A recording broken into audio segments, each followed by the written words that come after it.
Hi, everybody. I'm George, and this is the best little horror house in Philly, the show where we talk about the best horror movie ever made, according to our guests, at least. That's right, our second duo is here. We have two guests joining us from the Great White North. Jim and Bryce from the Film Rage podcast are here. Welcome, guys. Good to be here. Hey. We're thrilled to have you here. I listened to your show, and I really, really like it a lot. Your Gretel and Hansel episode in particular really spoke to me, not only because of your opinions on that movie, but all the rest, the VHS, even your gripes about the friggin' Nazi movie, Jojo Rabbit. I have a lot of those same issues, so that episode in particular really jumped out at me. But why don't you tell the horror heads out there a little bit about your show? Go ahead, Jim. Sounds good. Yeah, so we are Film Rage, and we are from the great city of Calgary in Alberta, which is a province in Canada. I'll maybe just talk a little bit. Bryce and I have been buddies for a little while. There's a bit of a story how we ended up becoming buddies, but our film podcast and why we decided to do our podcast came after one night we were at a festival in Calgary called Calgary Underground Film Fest, and after one of the showings, usually it was a late night showing, and we got out of it and we literally talked for about an hour about the movie, and half of it was in a heated debate about either how much we hated it or how much we loved it.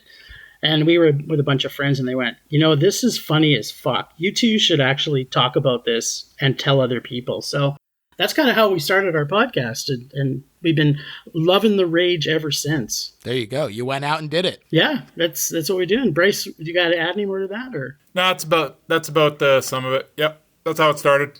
There you go. And you guys do have a third co-host as well, typically. Yeah, Murray. The Merman, yeah. He's a lot of fun as well. I was sorry to hear that he couldn't make it, but we're definitely, we don't want to leave him out completely. So shout out to the Merman. Yes, we miss you, Mer. Why don't you tell us a little bit about how each of you got into horror? Bryce, why don't we start with you? Honestly, the first time I remember anything about horror, I was probably going to the drive-in. I was probably 6 years old. We were probably going to some sort of family fair. And instead of looking at the screen in front of me, I'm kind of looking at screen 4 over there in the corner. And, they're playing Prom Night. So, one of the first things I remember about horror is the decapitated head rolling across the floor. And I'm like, that is cool. And, from 6 years old on, I'm like searching out the videos and whatnot. And that's kind of how it started. There you go. So you didn't have the getting scared away despite being so young when you saw it. No. I thought it was awesome. What about you, Jim? Yeah, mine's a little bit more complicated and layered. I came from an ultra-right Christian family and, a lot of uptight upbringing in that. And I had two older brothers. Oldest brother is like 4 years older than me.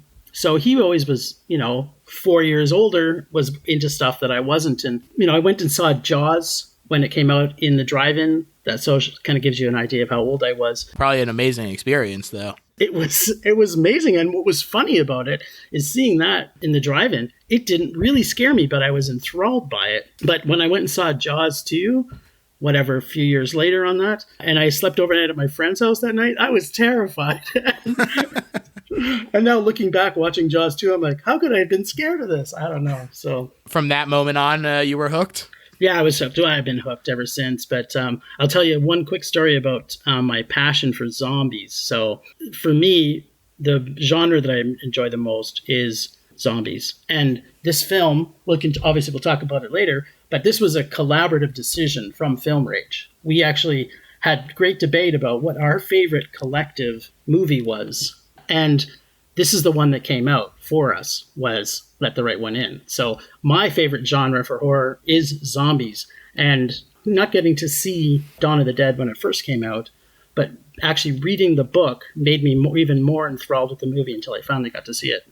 That's awesome. So if Jim's favorite subgenre is zombie movies, Bryce, do you have a particular subgenre that you find yourself drawn towards? As shallow as it might seem, I keep on going back to the slasher flicks. Hey, I will never rip on slashers. Absolutely. We don't tolerate that kind of talk around here. I'll jump on the bandwagon of jabbing people. Sorry, not literally, but figuratively about slashers. Come on. There you go. They're fun. They're just fun. And that's the whole thing. It's just go along for the ride, man. Check your brain at the door. Just have a good time. Exactly. So recently I went to my first drive-in movie. What? Speaking of drive-ins, yeah. They just weren't really around where I was growing up. And on my recent trip to Austin, I went to a local drive-in down there, and it was on a Friday the 13th. And so I saw Friday the 13th on the big screen at a drive-in. And Sweet. It was really, really something else. But Friday the 13th and slashers could not be any more different than the movie we're talking about today. So it's interesting that this is the committee pick. So we'll definitely have to talk about how you guys came to that decision. But the movie that we're talking about today is the 2008 Swedish film Låt det rätt komma in, also known as Let the Right One In. This movie was directed by Thomas Alfredson and written by John Ajvide Lindqvist, Nice. who also wrote the novel that this movie is based on. It's a really interesting movie, and it's the story of a young human boy played by Cor Hedebrandt and his budding relationship with a young vampire played by Lena Leanderson. But one thing I think is really interesting about this movie is that it doesn't sacrifice the horror to follow these young protagonists. Like, to me, this and the Jonathan Lipnicki movie Little Vampire are flip sides of the same coin. Agreed.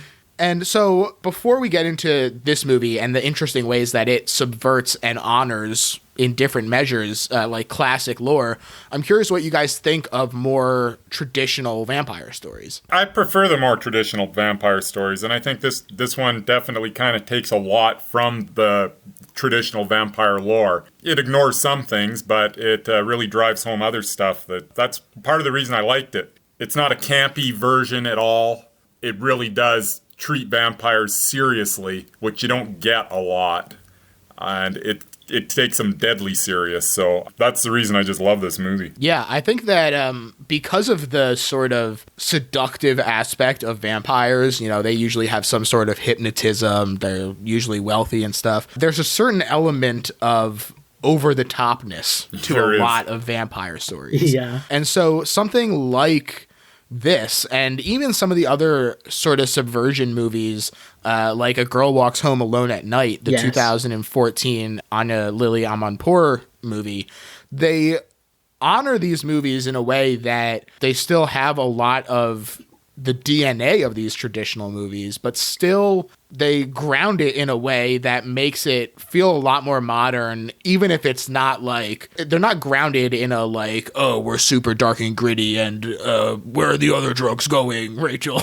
Like, it's not Dark Knight gritty, it's gritty in a way that just makes it feel more realistic, which is, I think, really cool. Absolutely. Yeah, and I would agree. I think just for vampire lore, like, the first vampire movie that I actually remember seeing was Nosferatu. Again, saw it as a kid. And that movie, still to this day, he fucking freaks me out. That guy is the creepiest makeup. And for it to be that early in cinematic history, to have something that creepy, like, how did people not run screaming from the theaters when that movie came out? Yeah, I'm super big into all kinds of vampire lore too. Like Near Dark is one of my favorite vampire movies. Just love that movie. And it has quite a good spin with the whole blood transfusion thing in it, right? So there you go. The more vampire, the better for me. If something, as I know, I kind of find vampires somewhat the wicked stepchild of the zombie genre, because they're both either sucking blood or eating blood. So, anything blood related, I'm good with.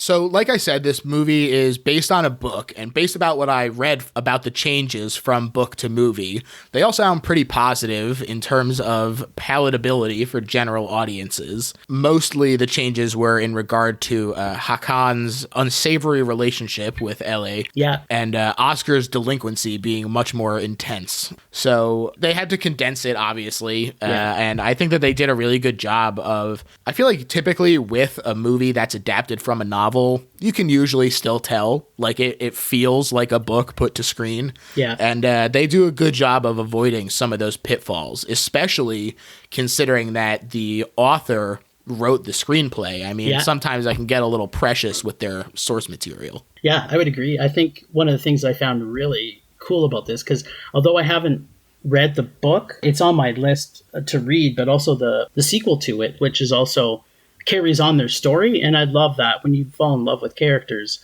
and then you can follow them through the journey through both film and through the theater, right, or through the books. But in the book, and which is kind of alluded to in the movie, is that her character in it, you don't know, like Ellie's character, you don't know what sex she is or they are, because they make commentary when he sort of says, what if I wasn't a girl?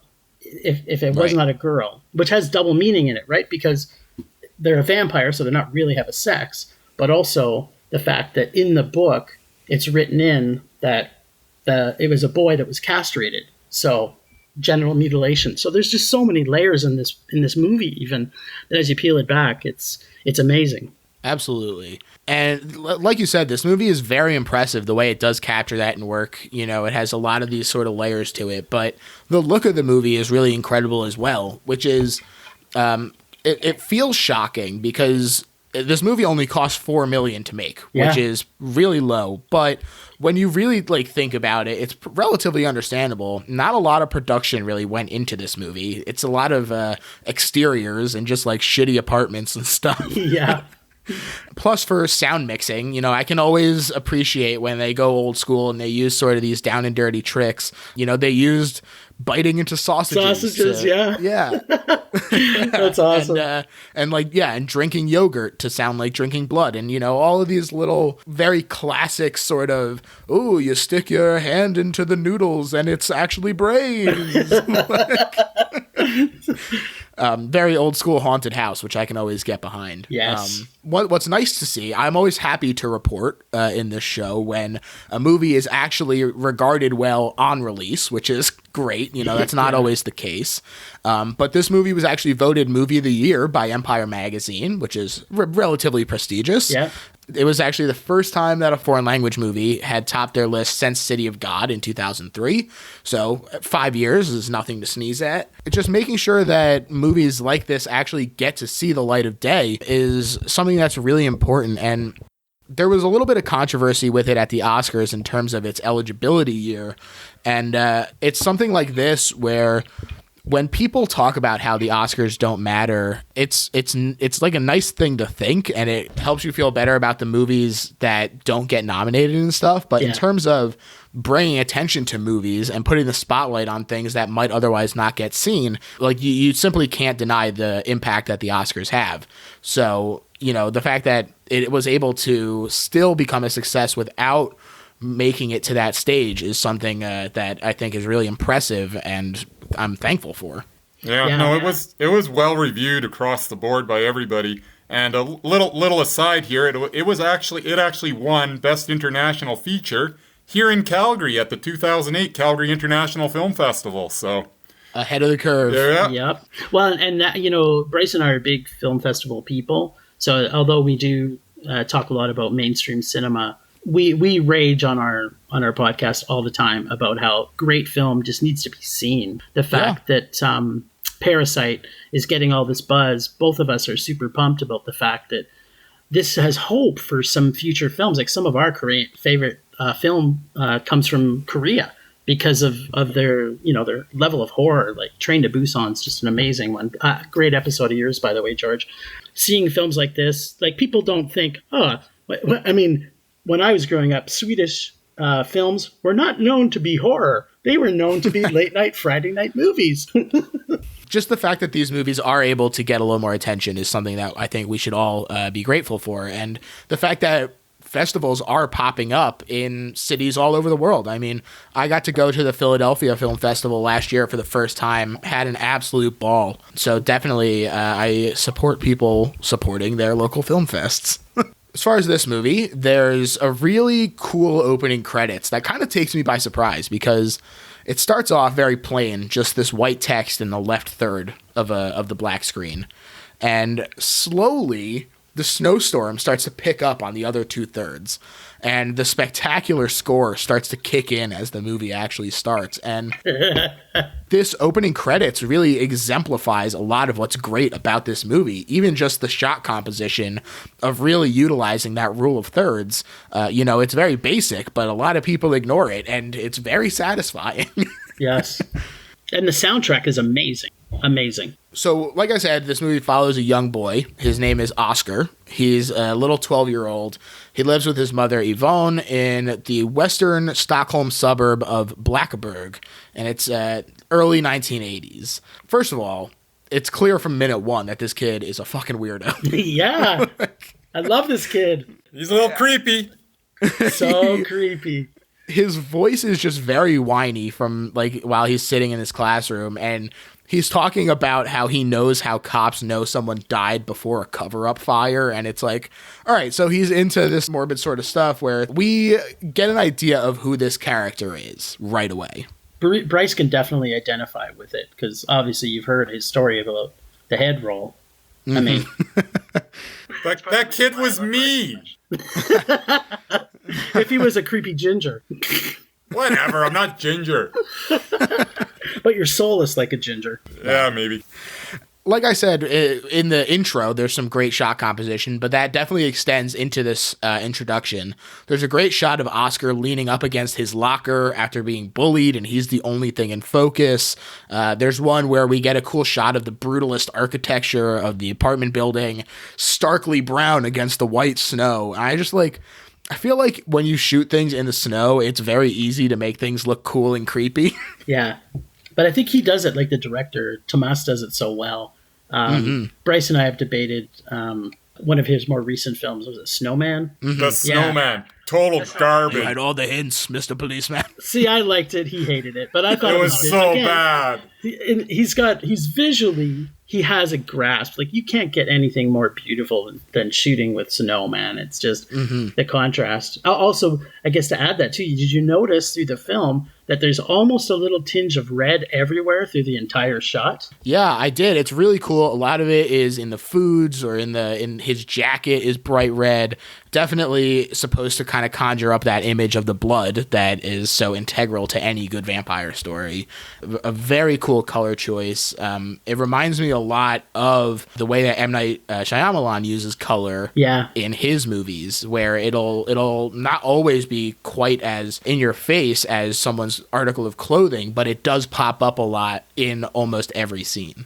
Yeah, totally. I love that about it. And we get a really intense moment right away where we see this as yet unnamed man, we know him to be Hakan, waylays a passerby. And one thing that's really interesting to me that happens pretty frequently in this movie is that it feels a lot more scary to me because you see it from far away in this lockdown shot, as opposed to a much more close-up thing, which a lot of horror movies will go very close up in the heat of the moment to be like, oh, you're right there in it. But to me, this feels like you're witnessing it. Yeah. Like, there's a tree directly in the way. Like, you're seeing it in the distance for real. Yeah. Really cool stuff. What do you guys think about that? No, that was awesome. And he does that throughout the film. There's no question that you are just witnessing it from afar. You're witnessing this story like you are kind of part of it because you're not right in it. And I think that's effective throughout this thing. I felt the subtext of this film could be voyeurism. Like, I felt all the way through it. There's just so many layers of voyeurism that's happening through this whole thing. You know, I know you're going to talk more about what's happening, but there'll be things where it's like, yeah, this guy was watching this murder scene. And then this is like everything. Like, I love that about this film. I'd love to not be so up close. I like to have the level of creepiness that carries through the kids and carries right into you. It's like it's seeping into your bones to sort of go, yeah, I'm nice and creepy. Look at me stand way back here, and I'm part of it. But look at me, I'm secretly watching it. Yeah, it gives you that sense of voyeurism. It also gives you a sense of helplessness. Like you're so far away, there's no way you could do anything. You just can't. It's very cool stuff, and you know, it's not just visually that they kind of play with this sort of thing. Orally, AURAL. They You got that, Jim? Yeah. Oh, sorry. You almost got me sidetracked, George. That's why I always make sure to specify. You hear him moving around off screen, which really lets you have your imagination do some heavy lifting here. Yeah. As you imagine what he's using the tools that we saw him packing, and it cuts, and he's got this dude up by the feet on the tree, and he's just like draining his blood into a jar. Oh my God. And he wasn't doing a very good job of it. No.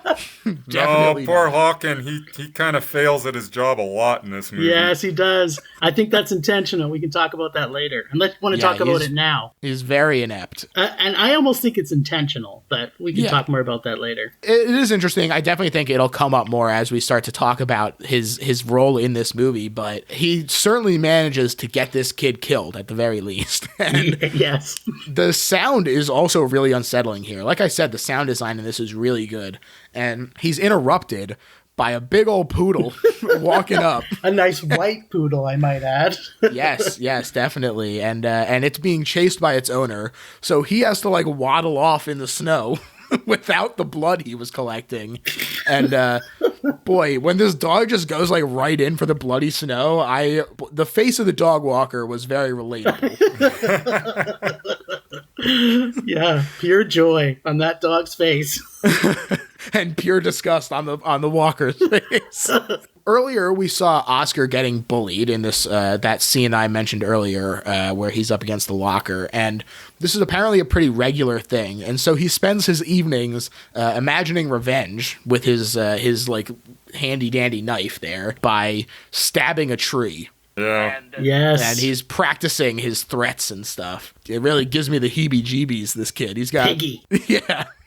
Oink, Yeah, he's like, sneak. oh, squeal like a pig. He's going deliverance on him. Yeah. While he's stabbing this tree, he is surprised by newly moved in L.A., who appears to be a pale girl of his age. This is how they're presenting. And L.A. moved in next door with the older man we saw earlier, Hakan. So pretty much the first thing that LA says is that they can't be friends, which after what I've seen of Oscar, I'm like, good fucking move, kid. Because you don't know who she is yet. She was chosen wisely. But he's like, oh, I don't want to be your friend anyway. You know, classic pushing back before you can get hurt. And Hakan returns home empty-handed, and we find out that the blood was for LA. And I noticed here that Hakan looked like a Swedish Joe Pesci to me. Yeah, I got that too.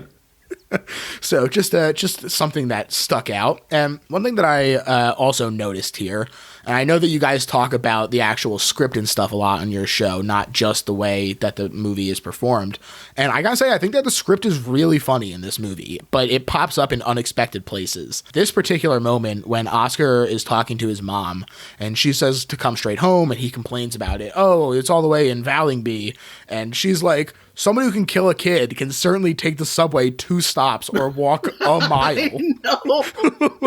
I know. So well written. I love it. Yeah, it's really funny. And then when she's on the phone, like he's being a little shit and imitating her in the background. A lot of really fun comedy that, like I said, pops up in an unexpected places. What do you guys think about using that kind of humor to sort of puncture the suspense and stuff that's been building? Do you think that it detracts in a way from movies like this, or do you like that it gives you a moment to breathe? No, it absolutely gives you a moment to breathe, and you every now and then, you build the tension, then you take it back a little bit so you can start building it again. Because you can only build it so much, so you do have to cut back a little bit, and then you go forward again. Sort of a 2 steps forward, 1 step back sort of thing, and I think it works well, especially in this film, just as you were describing. I think too, like, and it's true specifically for when you have, like, I'm okay with a film that gradually builds until a giant orgasmic explosicon, but in this type of film, I agree with Bryce fully that you have to take those 2 steps forward and 1 step back, and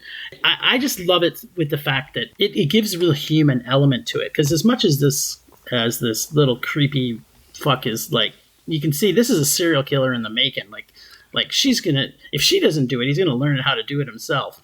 And to think that, okay, like, it shows the human side of him and about interplay with people. Too many films just don't show that exists in reality. So it kind of grounds you in that reality that, you know what? Yeah, things can be funny. Yeah, I totally agree. Like I said, he's being a little shit while he's imitating his mom. And his mom is on the phone talking about how Oscar is going to spend the weekend with his dad, as Oscar slinks off to his room and pulls out a scrapbook full of murder news and pictures of knives. Yeah. That's his true psychopath shit. Yeah. Love this kid. And he adds a story about the new murder then hides it away as he heads out to the courtyard. He's again joined by LA, and he loans them the Rubik's Cube in a very nice little scene. This is the first bit where he doesn't seem like a complete lunatic. The back and forth in this scene was awesome. With he's like, I want to be left alone, and so do I. And just how it starts like that, and then by the end of it, it's something completely different. And they're actually, when he offers her the Rubik's Cube, it's a pretty good moment. One thing I think is really interesting about child actors is that it demands a certain level of maturity beyond their age to be able to read the script, understand it, understand the character, and then be able to project that as well. And so when kids who have that level of maturity are able to accurately portray the way that normal kids act, it always, I feel like, is such an impressive thing.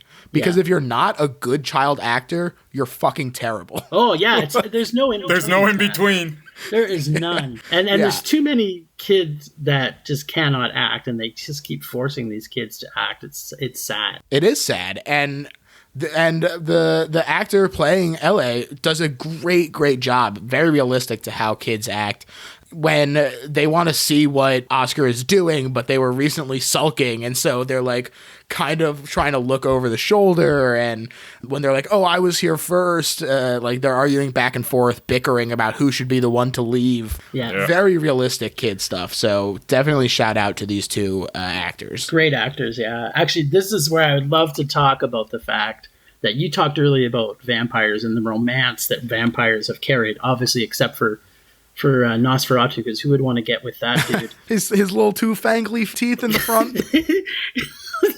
But this is the point, I think, in my thoughts of this movie, where this is where she romances him. She already knows that she is taking down Hakan. He is useless, and either be by his choice or by whatever choice, he's run his path, and she's got to plant the seed and get the romance going over the Rubik's Cube. Wow. So, all right, great. So I think this is a great time to talk about it. In my notes, I mentioned at the very end that I want to talk about the sincerity of this relationship. And I think that now, keeping that in mind as we move forward, will really help us to kind of inform our discussion. So you think that this is not a sincere relationship between the two? Not at all. She had full intent. Like, she controlled every move that this kid made. This is not the first time she's done it. She's 300 years old, man. She was playing the whole dumb card. I don't know this. I don't know that. And then she passes back to the Rubik's Cube. It's done. She probably invented the Rubik's Cube. While I tend to agree with you somewhat, she definitely sees something in Oscar, though, that this is someone that I can spend a lot of time with, that I can spend kind of the rest of his life, with. She looks at him, and she's got those hunger pains, definitely, but she chooses not to, feed upon him, is what kind of get this whole thing rolling. And yes, she absolutely has chosen him, but she's chosen him mostly because she feels like this is someone that I can relate to. I don't think it's quite as calculated as Jim thinks. Oh, she is. I should copy her. They are. This relationship grows and grows and grows. This is just the start of it. She doesn't have it in her mind. This is the guy right now. Oh, man, she had every intent. Oh, no. You could tell, okay, Hakan has dropped the ball so many times. She's like, I got to get rid of this dude. I'm not saying she wasn't looking for someone. I'm just saying that she didn't immediately know it was him. Oh, she figured it out with the knife. Come on. And this is not calculated. Their relationship develops over the course of this film. This isn't something she decided in that moment. You are crazy. I'm going to play the hunger card here. There's like 12 bodies floating around somewhere in her basement of all the 12 before him, and she's planned this out. She's no dummy. Well, I think that it's interesting. I'll be honest, it didn't occur to me until the very end that was possible. And so I think that it's a really interesting thought, and definitely we'll keep coming back to that as we talk about sort of their relationship developing. But as you mentioned, they're struck by a very intense hunger pang, like right away, as soon as Oscar leaves. And So instead of killing Oscar, they make their way to a little overpass and they ambush a seemingly delightful chap named Yoke, who he seems great. He was making his way home after saying goodnight to his best friend. He's delicious. Apparently so, in more than one way. They had a nice night out, him and his best friend, Lack, and Yoke is on his way home, and he just gets absolutely murderized. That's a good word. I love it. And it's another one of these great wide shots, but this time, instead of the tree obscuring them, they're kind of obscured by shadow, and LA, there's like the shadow covering them. And they're like, oh, please help me, like little matchmaker kind of, or little match girl kind of thing. And lures Yoke right in, who, to his credit, was totally willing to help right away. You know, again, he's a good guy. A nice guy. Exactly. Super nice, delicious guy. But as I said, he does get brutally murdered. So brutal. Yeah. There's two things. So on one hand, Hakan is pissed and he yells at LA, and although we only see it in silhouette, which I also thought was a really cool choice that they made. Yeah. Especially because it's during this well-composed shot where it's the exterior of the two windows, because like I said, Oscar and LA live next door to each other. And so we see both of their houses with these windows. It's just really nice looking. A local cat-loving recluse, Ghosta, witnessed the attack from his apartment, like some rear window shit, and he brings some of the other locals over to check out the scene. And they find the body missing, but there's a hastily covered bloodstained snow patch. This is, I think, the moment you were talking about with that voyeurism, where he watched it happen, and then he's like, oh, you won't believe what I saw. Like, everyone come look. Oh, yeah, absolutely. Yeah. He's like watching in horror. Like, he's horrified. He's like, oh, what's going on here? And then, like, he's freaking out. But then he just goes inside. Yeah, someone else will deal with it. Yeah. I got cats to feed. He sure does. Plenty of them. At first, when I was looking at this and I saw the phrase that he was like a cat guy, I was like, oh God, is this going to be like me? But he has like 10 cats, and I'm only at 2. So those cats come back in a big way. You've only got 2 so far. Oh God, you're cat right. People, I tell you. That's how it starts. Exactly. But we see Hakan manhandling this corpse down to an ice hole in the local lake, and he pushes it in. Really gross scene, just looking at this bloated corpse here. Yep. And doing another bad job, by the way. Yeah, another bad job. He's obviously just trying to get caught. He's just terrible. He wants out of this job. Is so bad. Truly incompetent. Yeah, he like has this bright red sled again. You know, there's your red, and he drags this thing along and just shoves it like right off the shore. Just a terrible job. And the next morning, Oscar finds the Rubik's Cube outside in the courtyard solved, and he is suitably impressed. There's also a shot here that lingers on a newly developed flower bud, which I think that this sort of new life and rebirth thing is not an accident, that they're kind of conjuring that to mind. Absolutely. Yep. And again, this is a blood red flower, so working on 2 levels for symbolism. Yeah, it's layers. Exactly. And the 2 of them talk some more, and LA is vaguely creepy in their mature demeanor, because their answers are like, oh, I'm 12, more or less. Yeah. It's like, oh. Yeah, but he's 12 years, 8 months, and 9 days. Yeah. More or less. Yeah. That kind of thing makes me laugh so hard, because it's like in real life, I feel like someone would be like, what the fuck does that mean? Yeah, more exactly. But then you'd ask, where he's just like, hey, I finally have a girl. That's exactly it. So first of all, like I said, LA does present as a young girl. So Oscar is interested in them as a girlfriend. And also, even if they're not his girlfriend, he is like, oh, we're becoming friends. Like, I don't want to do anything to possibly sabotage that, because he's such a loner. Yeah. In the next scene, they again do this sort of interesting obscuring of the main character, which you'd assume would be the focal point of the shot when they're in the classroom here. And when he's finally revealed, Oscar is shown to be writing down a key for Morse code. And on his way home, he's attacked by his bullies who are laying in wait, and they want to see what he was writing, and they beat him with a switch when he refuses. They sure did. Oh my God, it's even worse than normal because it's so cold out there. Yeah. I was impressed how he took it, though, to be honest. That one little boy that was bawling his eyes out because he's like, oh, I can't take this beating I'm giving him.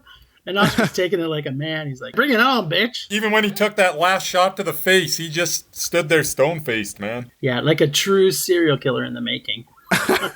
Well, this head bully is so mad that Oscar doesn't cry out or react at all. That, like you said, he hits him in the face with it, and he leaves a big slash on his cheek. Yep. But when Oscar gets home, he lies to his mom, saying that he tripped, which... the fact that she buys that is insane to me. She's just a bad mom. She's just a bad mom. But yeah, she believes that slash on his face came from tripping. And he goes out to hang with Ellie again, and he gives them the key for Morse code so that they can exchange messages through their adjoining wall. Yep. And when they ask Oscar about the cut, and Oscar tells them that he has these bullies, they encourage him to stand up for himself. That was the best. That was the best. Yeah. Oscar hit back hard. Boy, it's intense. And this is before we know, like, before they've been like, yes, this is a vampire. Like, we seen them going for the blood and kill someone. And so, like, when they say hit hard, it has a little bit more impact than just a normal 12-year-old girl saying, oh, yeah, hit them hard. Like, there's, Indeed. And because they have that level of intensity behind it, it really becomes unsettling to see this character saying these sort of things. Really well done. So this inspires Oscar to join weight training classes after school. So he's gonna get jacked. He's gonna hit this guy. We needed a montage here. I wish we got like a Rocky IV montage. Might not have quite fit this film. Maybe I don't know, not. man. You're telling me you don't want to see Oscar running around chasing a chicken? I might want to see awesome. that, but not as a montage. And so the actor who's playing LA is so good in this. I want to take this moment here to really shout her out because when Oscar buys a candy for them to share, he offers them one, and LA says no because they don't eat, obviously. Like, that's Not candy. right. Yeah. And Oscar is clearly disappointed, so after hesitating, LA says that they can try one, reluctantly eats it, and we get this really cool hard cut to puking behind the building. Yeah. good. True love. Yeah, exactly. It's very fun, but it really totally depends on the actor being able to communicate these complicated emotions. And she does a really great job. So Yeah, Jim really, thinks this was all part of the plan, and this isn't. She doesn't really like him, and this right. It's like, Yeah. whatever, Jim. This thing developed over the whole movie. You know not of what you speak. He's not the first Hakan they've dealt with. So come on, buddy. If you it's believe possible. that they just, oh, I like this kid, they know that they're going to have to get a new one in another 10, 20 years. She so badly wants to be liked with him. She knows she's going to get sick. She eats some candy, man. What are you talking in your about? life.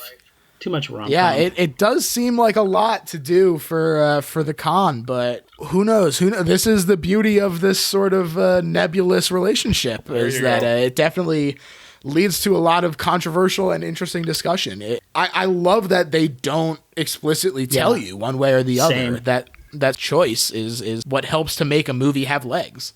And this fundamentally just goes to show the difference between Bryce and I. I have no hope in humanity, and Bryce has a lot of hope in humanity. Well, there you go. So that definitely, I think, would play a little bit of it would color your lens a little bit. Exactly. Yet I still have a black heart. Except when it comes to rom-coms. Hey, I love rom-coms too. Who doesn't?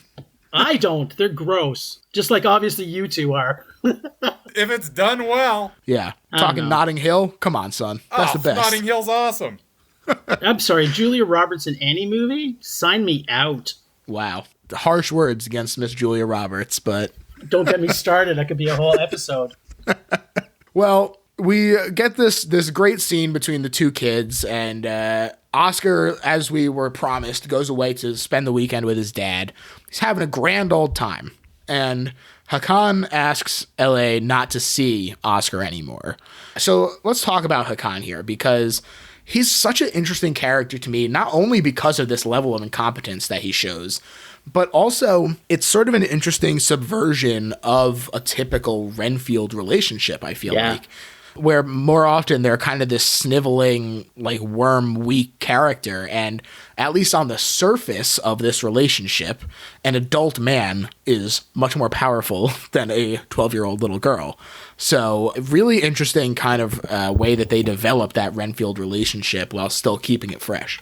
Yeah, I think he has to carry around. Again, not going to try and prove my point, because obviously we obviously have two polarizing differences of opinion. But if you think that his relationship started at a similar level to what our little buddy Oscar's at, they started as girlfriend, boyfriend, and then moved into the point where he's now 20, they're 12, then moves into the 30, 12. So the relationship starts to change as far as the dynamics are in the world in which they live. So he's going to take on that ownership of adult. And I think at this point, he's kind of saying to himself, he may have been feeling guilty, and maybe that's why he's starting to do these stupid things. Or maybe he's just always been incompetent. Nobody's going to know, right? It's just, you can see at this point of the movie, he's done. Like, he doesn't want them to be running around doing silly things, but at the same time, he just can't help himself from doing dumb stuff. Yeah, and I think that this is sort of where the question of, does your knowledge of the book color your interpretation of the movie, or are they two completely separate things? Because in my research for this, I obviously read a little bit more about the relationship between Hakan and Rätte.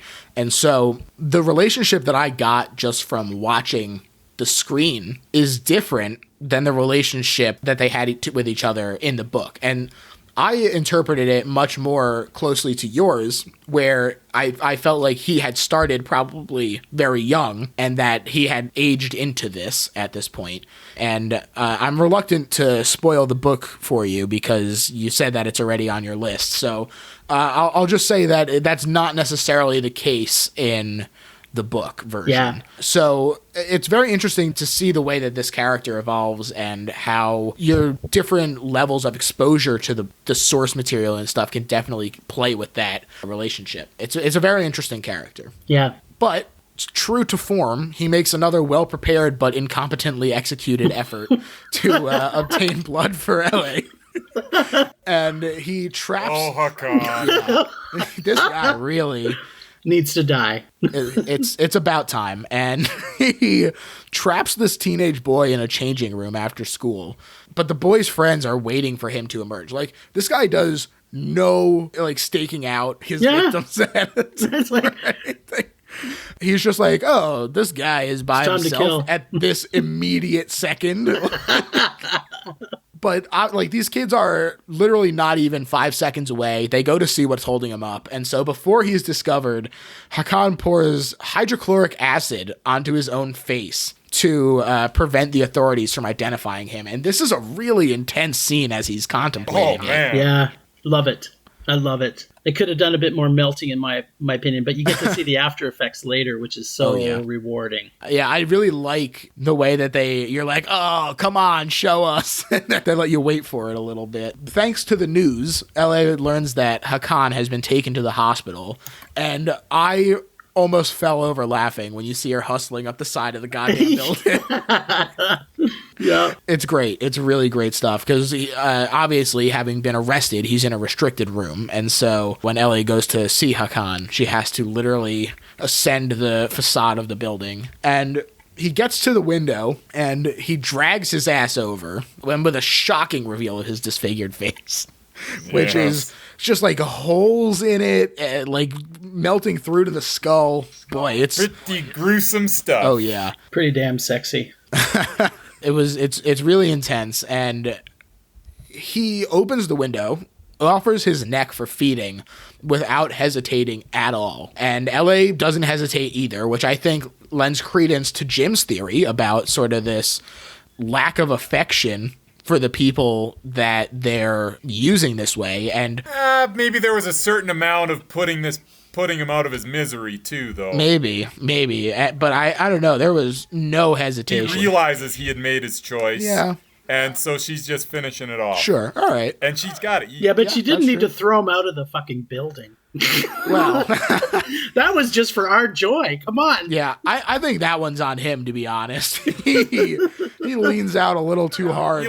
Exactly. Yeah, but she didn't stop it. She let it happen. She didn't pull him out. Boy, when he hits that overhang, it's really brutal stuff when he falls onto the snow there where he dies. And so now that they're alone, LA goes to Oscar's apartment, and this is the second time we see this "May I come in" bit. Because they asked Hakan as well. Very classic vampire action. Yeah, sort of total lore, yeah. And they spend the night together, during which they agree to, quote unquote, go steady. And this is when LA states, "I'm not a girl." And Oscar accepts this, no problem, but he's also he asked them to be his girlfriend. Yep. And Ellie says, "I'm not a girl," which, again, it's very like, hey, I'm more than just a human girl. I'm a vampire. Like, I'm not like a little kid. But also, later in well, obviously we talked about the source material, how there was this brutal vampire ritual where they were born biologically male and then castrated in this ritual. But also, the androgyny comes through in other choices as well. Yeah. Like, they actually overdubbed the actress Lena Lee Anderson's voice with Eliv Ceylon's voice in order to render a more androgynous tone. So the way that they definitely are implying a little more than this "I'm a vampire," there's a non-binariness to it. Oh, yeah. That is definitely coming through. And so Oscar accepts this "I'm not a girl" statement. Absolutely no problem. But he is like, okay, but are we boyfriend and are we going steady or what? So it's funny because, first of all, it's like sweet that they like hold hands and he's interested in them. But also, like, LA has blood all over their face during this conversation. So it's a little disconcerting. And it's a really great scene. Give Mama a kiss. Oh, absolutely. And then at the end of it, I think this is the happiest we see Oscar in the whole movie. The look on his face was just pure joy. Because he's going steady. Yeah, he's psyched for sure. And during an ice skating trip the next day at the lake, there's two things happening simultaneously where some students discover Yoke's body, again, the incompetence of Hakan. And so well hidden. Yes, yeah, exactly. They literally are just like, oh, we're going to go pee right over here. Wow, a body. Bloated. But also, Oscar finally stands up to his bullies as they threaten him, and it's very satisfying as he gets this, like, big swing in with a pole as he cracks the head bully on the side of the head with it. It's fun. I think it's interesting because definitely Oscar is not your typical sort of protagonist for this underdog story, you know? Yep. But you still get that, hey, even though this kid is a goddamn lunatic, like, it's nice to see his bullies get their comeuppance. Yeah. Absolutely. And get smacked and upside through this the head. whole thing, you get kind of this pathetic Oscar all the way until these last two scenes where you finally get Oscar super happy, and then the look of satisfaction on his face after standing up to the bully. Yes. It's a total 180 from what we were originally with Oscar. You see his development into this more confident, little psychopath. Well-trained serial killer. And he was totally having a joygasm as he beat the snot out of that bully. Loved it. It does seem that way. Like we said, he's super psyched about this, and so to celebrate, Oscar shows LA a private place that he knows where sometimes older boys hang out. And so, unaware that they're a vampire, Oscar suggests that they do a blood pact kind of thing. And he cuts his hand. He asks LA to do the same, but thirsting for blood and not wanting. Well, see, this is it. This is another scene where I think it's interesting in terms of their relationship, where the fact that they were able to resist at that level, I think, speaks to them actually caring for Oscar. Like you said, we don't need to relitigate this every single time, but I do think that could possibly be evidence, certainly something to consider for our listeners at home. And they literally are lapping up the blood off the floor like a dog before telling Oscar to get away and then running away themselves. So yeah, she just couldn't resist. Yeah, and also you think about it though, their character, again, they don't have a con to help them out anymore, and they need somebody to protect them during the day, right? Don't want to make the argument for it, but I imagine there's obviously some care. They are going to spend 40, 50 years potentially with this person. But Right. they want a well-trained killer, which they're already working on that. They want, not bad-looking little kid that they can have as arm candy for a few years. And then they want to make sure they're well-trained to not drop the ball like Hakan did in his later years. There you go. And I mean, certainly in order to not have another Hakan, you got to start training him young, because clearly the training didn't take with him. So Yeah. Bad, Hakan. Bad. we get a little more of the Yoke and his friends plot line here, where they try and get Gosta to report the crime, but he's worried that they won't believe him and that they're going to lock him up. And sort of this, they're like, oh, we haven't seen him in a year. He is hoarding cats. Like it seems so like cute. there's possibly something maybe is not quite neurotypical for Gosta. And so that fear of being taken away for trying to help, I think is very understandable. And Lack's girlfriend, Virginia, is walking home alone after a fight with Lack about the way that he's handling Yoke's death. And she is subsequently attacked by Ellie as well. I felt bad for her, but also I couldn't help but laugh that it was like 5 seconds after she was like, I'm walking home alone. I know. Gee, I wonder what's going to happen. Dum dum dum.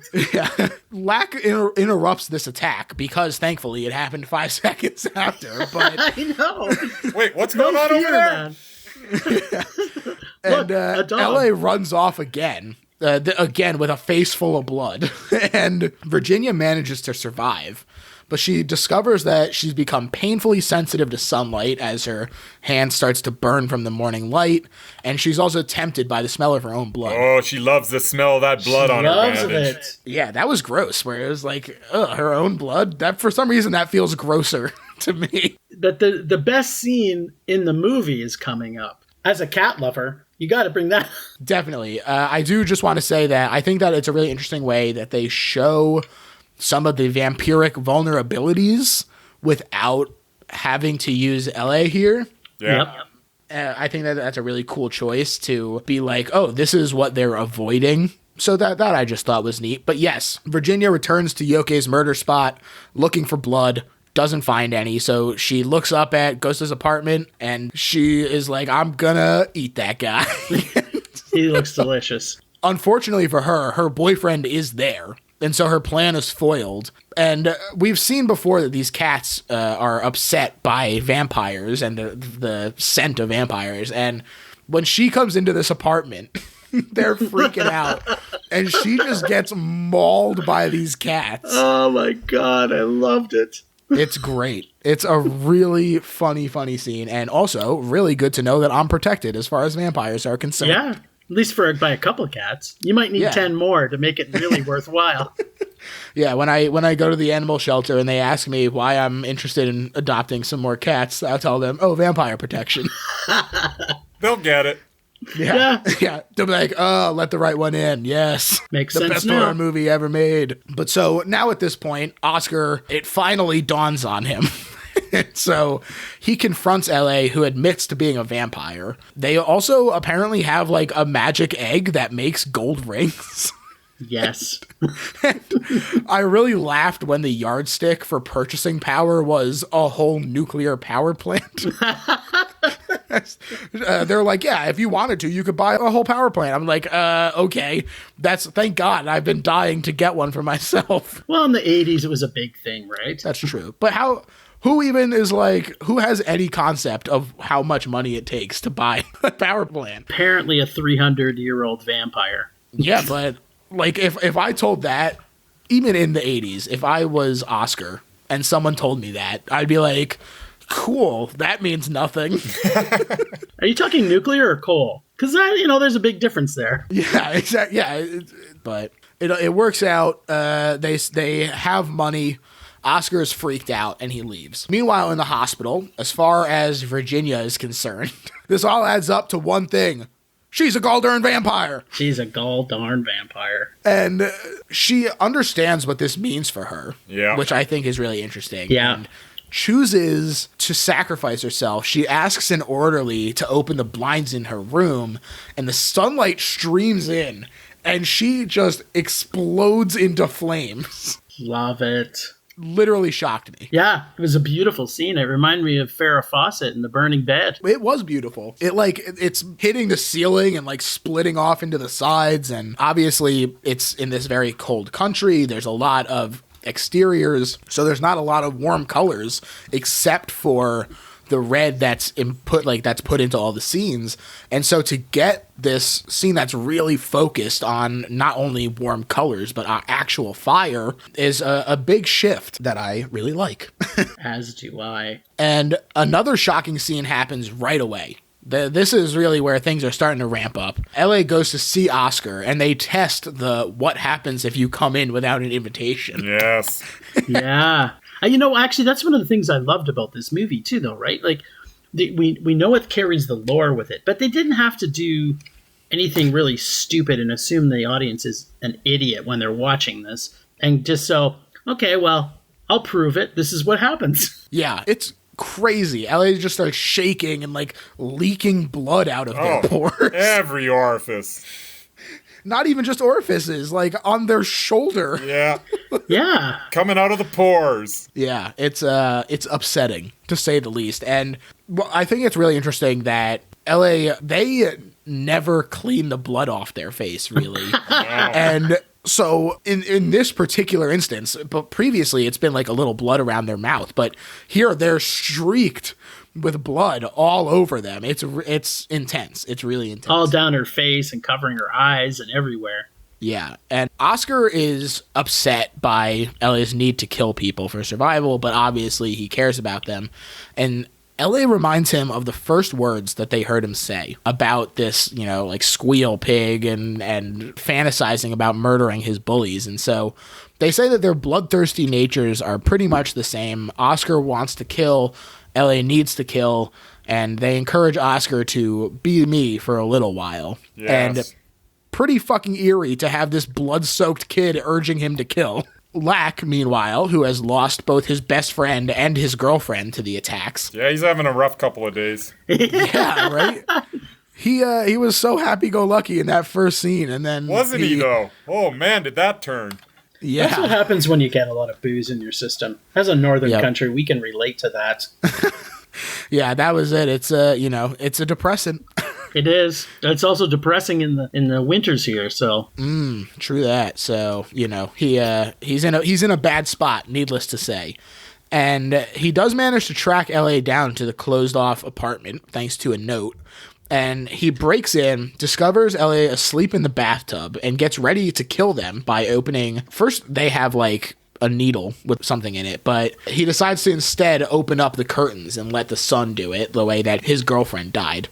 Kind of eye for an eye sort of thing. Yep. And he prepares to kill LA, but Oscar, who is hiding in the apartment, jumps out, threatens him with this knife that we've seen him have before, and LA wakes up, jumps on Lack without hesitation, murderizes him as well, finally gets a little bit of that sweet, sweet blood. Sweet, and tasty blood. Back on their feet, finally. LA thanks Oscar and kisses him in gratitude, again, still covered in blood.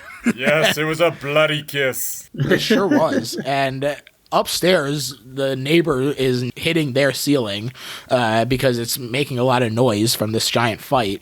And Ellie realizes that it's no longer safe to stay and goes to leave. But I want to talk about this rejection of violence on the part of Oscar, because not only does he talk about how he doesn't actually want to kill, which he insists that they're not the same, but also in this instance, when he has the knife out, it's someone that he cares about is in trouble. He doesn't kill Locke. He rejected Ella's blood money. I think that there's kind of this interesting look at drawing him to the dark side, despite his surface level psychopathy.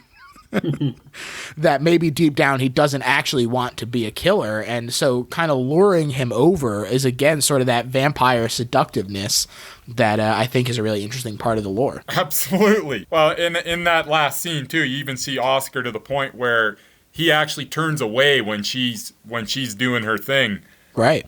So he's absolutely not really on board with it at this point. But as we see, he comes around. Yeah, he sure does. And for good reason. But you think of, like, at that time, it's true. I think he's just a little bit of a broken kid. Like, he's creepy as fuck, and he's kind of a weird little kid, but he hasn't gotten the true, psychopath in him yet. But we kind of understand that, because we kind of look at his parents, and they don't really have much use for him, and you look at his...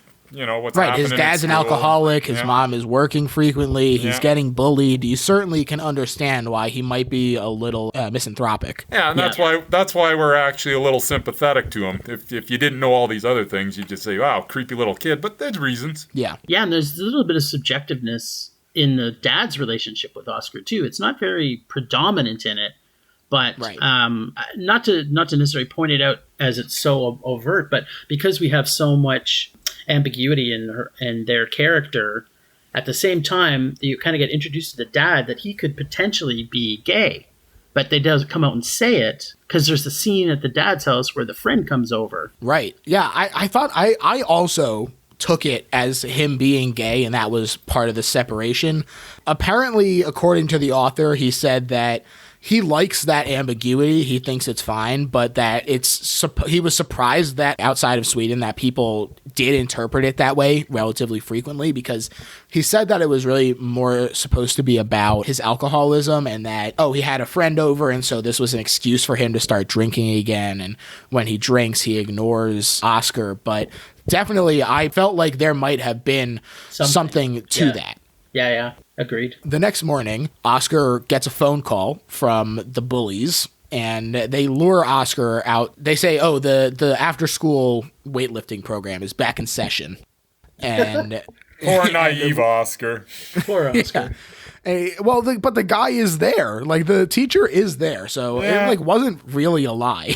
No, Ish. But you should have seen this was a setup from the get-go. Yes, it reads like a trap. It sounds like Oscar's getting a purely Hakan training session here in his level of stupidity. Yes, this is certainly inept in terms of your Renfield training. Don't fall for obvious plots like this. But he does, and so he goes to the local swimming pool, and led by the bully and his older brother, who we've seen be sadistic and beating up the head bully himself prior, they start a fire to draw the teacher outside and get the other children to clear out, and they have Oscar trapped alone in the pool now. Jimmy, the older brother, forces Oscar under the water for revenge for his brother's ear, threatening to stab out one of his eyes if he does not hold his breath for 3 minutes. That's a long time. That's obviously an impossible task for this 12-year-old boy, and when Oscar says as much, this guy's like, hey, it sounds like a personal problem, kid. Yeah, that's your problem, buddy. Oscar is being held underwater, and L.A. arrives, thankfully, and rescues him. Surprisingly. Yes, very surprisingly, by killing and dismembering the bullies. And let me first say that this is, I think, so cool, the way we see it mostly off-screen, except for, like, some legs getting dragged through. I know. You get to see the bottom level of the Jaws movie from below. It's perfect. Yes. It's very cool. And let me also say that Jimmy continues to hold Oscar down for a crazy amount of time, considering that his friends are getting killed around him. But he's focused, man. He's focused. Yeah. He says their sacrifice won't be for nothing.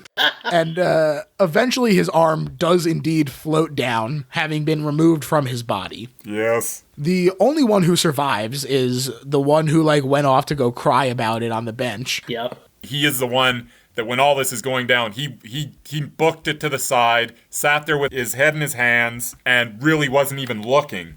Yeah. So that's true. Yeah, I think that's why, because in this particular instance, he wasn't involved. Well, there you go. The proximity to Oscar, it was the level of murderization, is basically what it boils down to. If you're holding Oscar, you get more pain and suffering. It cuts to black, and we see the snow in the right 2/3 again. And it's sort of this bookend of this time of Oscar's life. Yeah. And it cuts back into the actual movie again, and it's Oscar traveling on a train with L.A. in a box besides him, safe from the sunlight, and they each tap the word for small kiss in Swedish onto the box with their Morse code. And it's it's such an interesting ending to me because he's the new Renfield, he's the new Hakan, and this is a happy ending short term for him.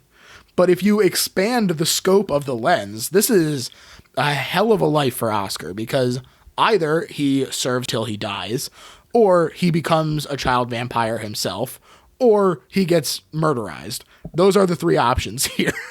Yeah. So, No matter which option, it's a life sentence. And it's probably better than the life he was leading. So all three of them. it's really interesting the way that it's definitely presented as this in the moment happy ending, and you know, deep down though, this is, like you said, a life sentence, no matter what the actual outcome is. It's a happy ending, but is it though? Right.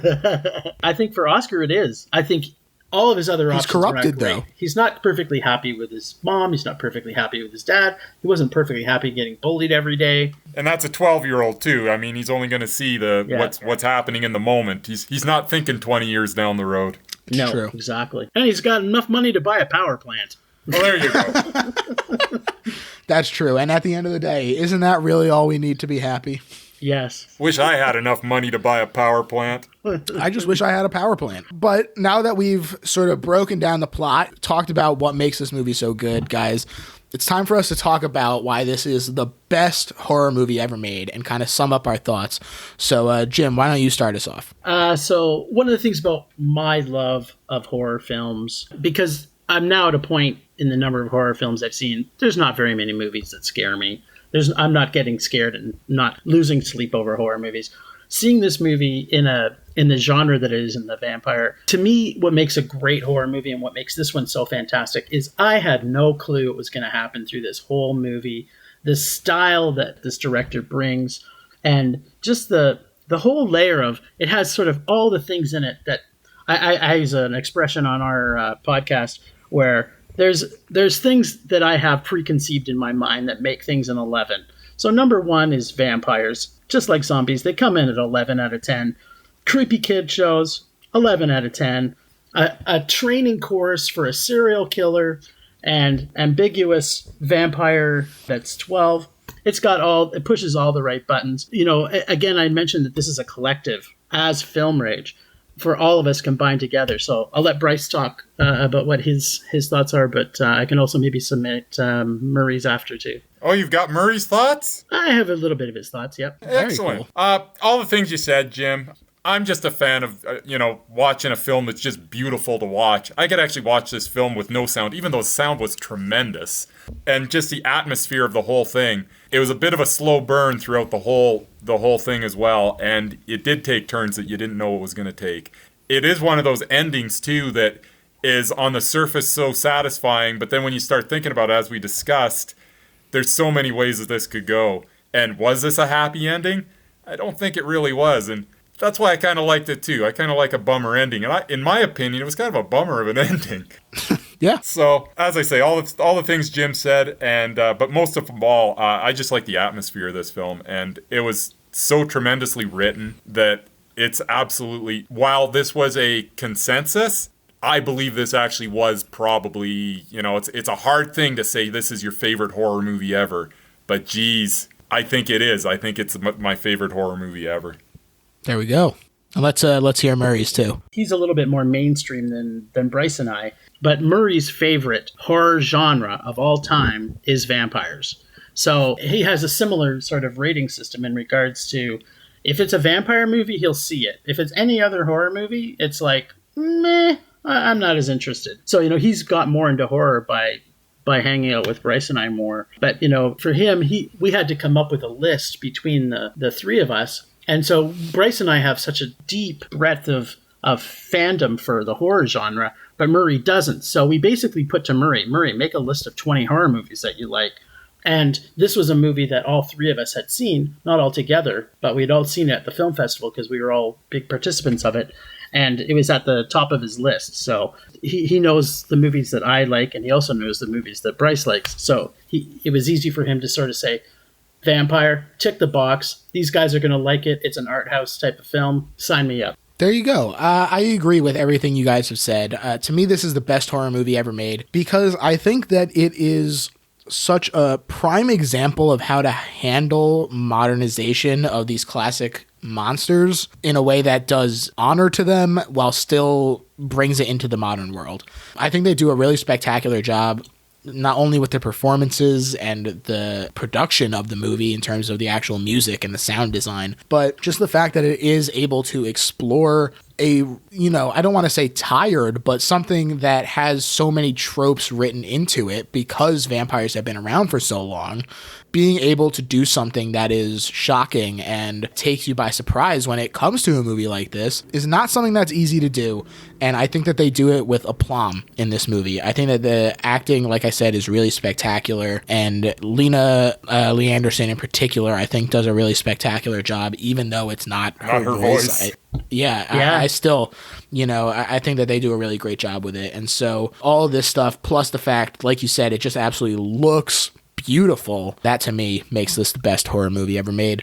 Guys, I want to thank you so much for coming on. This was an absolute blast. Why don't you tell the people where they can find you? Well, they can find us at our website at filmrageyyc.com. They can find us a lot of times on Instagram at filmrage_YYC. And they can basically search Film Rage Podcast, and you will find us pretty much everywhere these days. I think that's it for now. Yeah, just check us out. Leave us comments. Don't forget, make us rage. We love to get angry, as you saw that earlier in the podcast. We like to fight, and we like to make up. So there you go. As far as my plugs, you can find me on Twitter at GergHef. You can find the show on Twitter at LittleHorrorPHL. That username is also how you would find us on Facebook and Instagram. We have merch, new merch, in fact, backgroundless versions of our previous merch, and they look really nice. And I, in fact, ordered myself a hoodie, so that's how you know it's good, if I'm actually buying it myself. So, get over to TeePublic and search for the best little horror house in Philly. And you'll find us on there. And leave us a rating and a review on Stitcher and iTunes if you would be so kind. That would be lovely. And that's pretty much it for me. Thanks again, guys, for coming on. And this was a really, really awesome movie. So I definitely encourage people to check it out. Despite the fact that it is in a foreign language, please don't let that dissuade you from watching it. That's it. Thanks, everyone. Bye. Rage on.